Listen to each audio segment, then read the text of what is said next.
Eh bien, depuis, la situation s'est améliorée, mais il reste encore de gros problèmes d'électricité, notamment une partie de la ville subit toujours des coupures de courant. Il y a aussi des problèmes de réseau mobile et d'Internet, parce qu'encore une fois, ces frappes aujourd'hui, elles ont visé les infrastructures stratégiques du pays. Tout à l'heure, vous le disiez à l'instant, toute une partie de la ville, en fait, toute la ville de Kiev a été temporairement privée d'eau.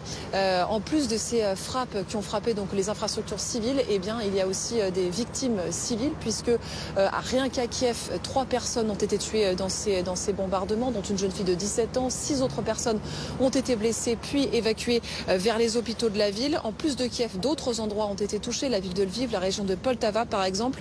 Tout à l'heure, en milieu d'après-midi, l'alerte a été levée. Ça veut dire que pour l'instant, il n'y a pas de risque de nouveaux bombardements.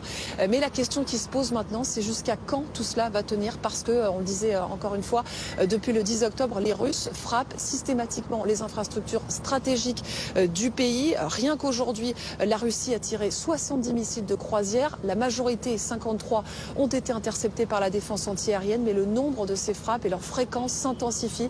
La question maintenant, c'est jusqu'à quand ça va tenir, parce que si la situation continue comme ça, l'hiver risque d'être très dur à passer ici en Ukraine.